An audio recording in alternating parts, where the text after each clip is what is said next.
Iya satu. Boleh. Masen kira-kira pai wa taman dira da ikan kona manang koda. Tanah kekakan ni nabasang timan kaha.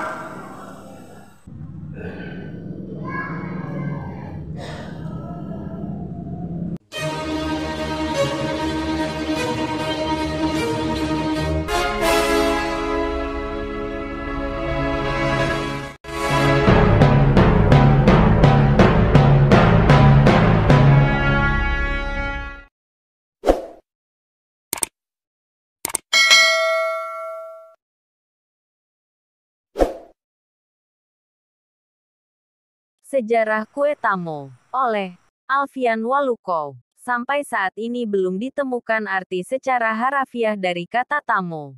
Dalam Kamus Bahasa Sangir membahasakan tamo sebagai pohon nunu, atau pohon beringin.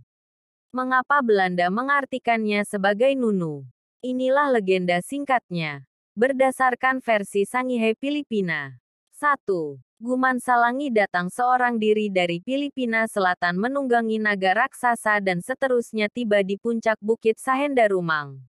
2. Oleh karena sendiri. Dia ingin memperoleh pasangan hidup. 3. Dengan bantuan seorang nenek. Dia diberikan petunjuk untuk menemukan pasangan hidup.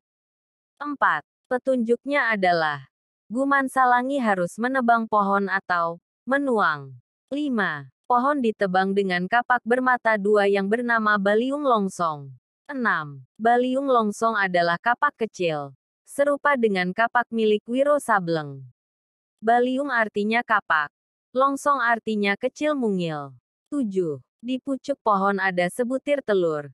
Jika pohon ditebang, telurnya jangan sampai jatuh ke tanah. 8. Guman Salangi menebang pohon dan seterusnya menangkap telur yang jatuh. 9. Telur itu kemudian menetas. Dan dari telur itu lahirlah seorang perempuan cantik yang kemudian bernama Konda Asa atau Sangyang Konda atau Konda Wulaeng. 10. Perempuan itulah yang di kemudian hari menjadi istrinya.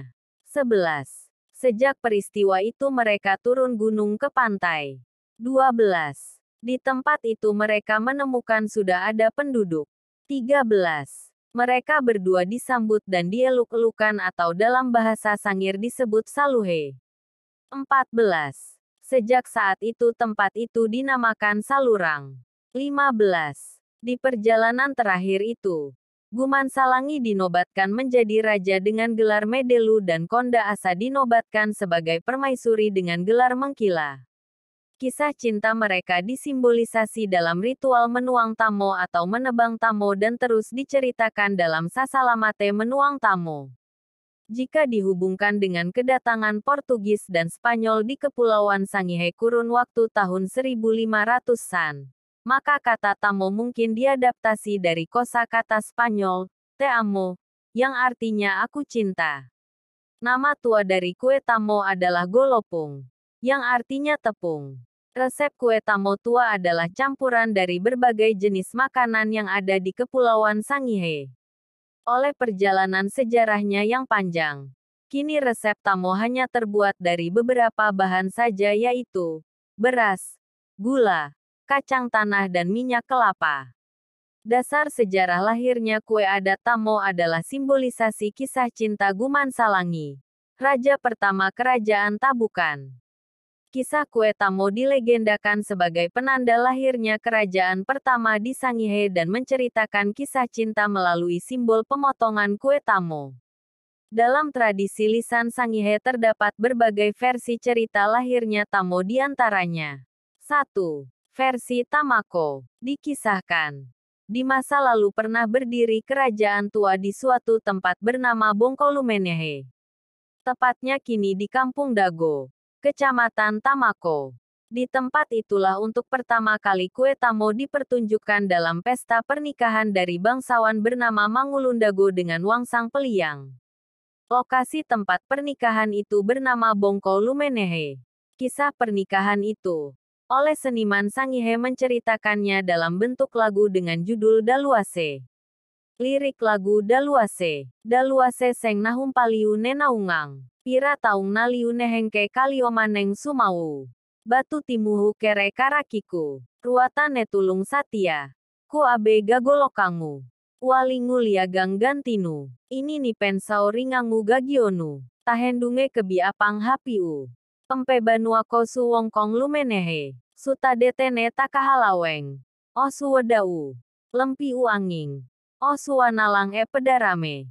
Kamageng alingang mengkai tumuo. Kamageng ensokang mengkai tumendang. Menaharu miki mekila mede dalinding. Sarang binawa kusimarang kere kakerongu. Wituing kada demahe. Oh mauku. Mambeng petulung sirung sengkasirung. Kisah pernikahan ini dalam penanggalan lisan atau cuma dikira-kira. Terjadi pada kurun waktu tahun 1100 Masehi. 2. Versi tabukan. Untuk kedua kalinya kue tamo diceritakan sebagai legenda.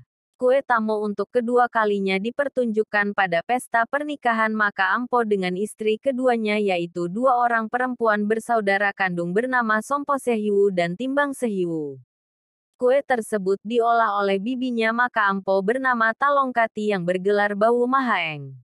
Masa kekuasaan Maka Ampo adalah di kisaran tahun 1500 Masehi.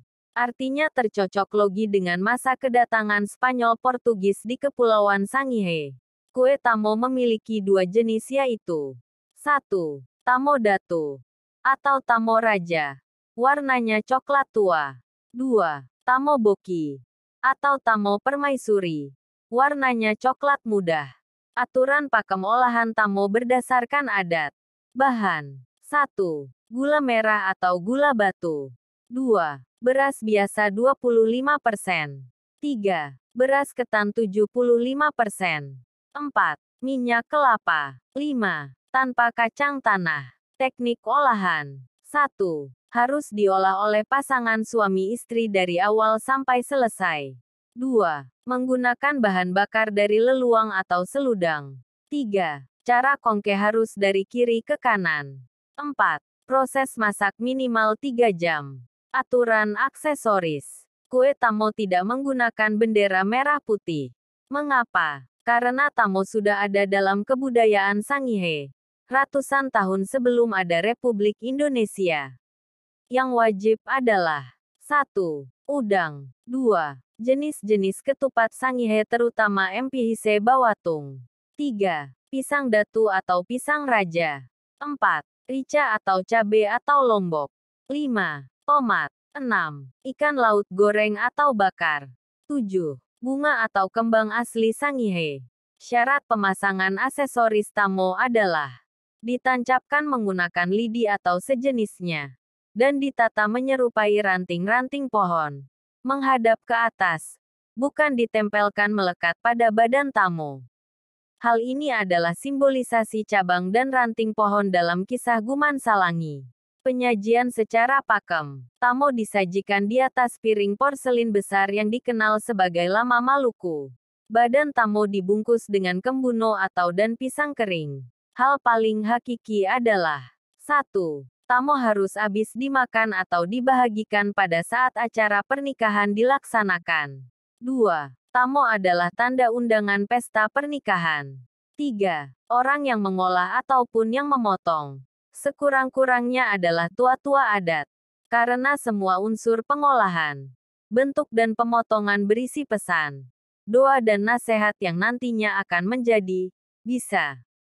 Secara umum, makna filosofi dari tamo, aksesoris, penggunaannya adalah setelah memperoleh penjelasan di atas, maka diperbolehkan kesan bahwa kue tamo bukanlah kue adat yang dipertontonkan di ritual tulude, tetapi pada pesta pernikahan.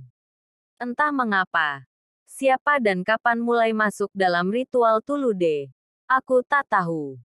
Kamu nanya, kamu bertanya.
Tamo.